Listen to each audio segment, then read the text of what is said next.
ഓം നമോ ഭഗവതേ വാസുദേവായ.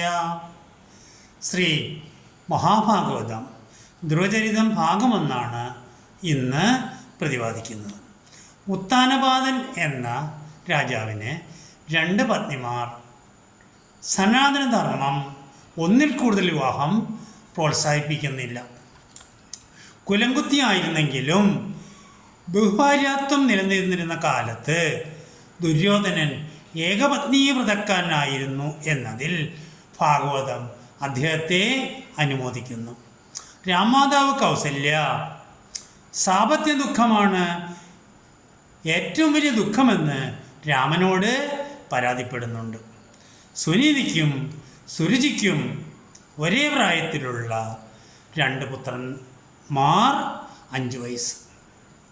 ഏകദാ സുരുചേ പുത്രമംഗമാരോപ്യ ലാളയൻ ഉത്തമം നാനൂരുഷന്തം ധ്രുവം രാജ്യാതിനന്ദന. ഒരിക്കൽ സുനീതി മകൻ രാജാവിൻ്റെ മടിയിലിരിക്കാൻ പരിശ്രമിച്ചു. സുരുചി സമ്മതിച്ചില്ല. സുരുചി പറഞ്ഞ കാരണങ്ങൾ ഇതാണ്: നീ എന്നിലൂടെ പിറന്നവനല്ല. സുരുചി ധ്രുവനോട് ഇങ്ങനെ പറഞ്ഞു: രാജാംഗത്തിൽ കയറുവാൻ തവൻ ചെയ്യണമീശനെ, തൽപ്രസദത്താൽ എൻ വയറ്റിൽ വീണ്ടും വന്ന് പിറക്ക നീ. ധ്രുവൻ കണ്ണുനീരോടെ മാതാവായ സുനീതിയുടെ അരികിലെത്തി കാര്യങ്ങളെല്ലാം വിശദീകരിച്ചു.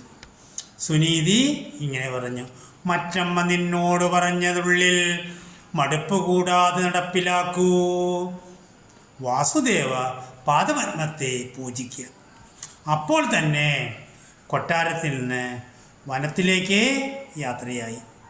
ഭാഗ്യത്തിന് വഴിയരികിൽ നാരദമുനിയെ കണ്ടുമുട്ടി.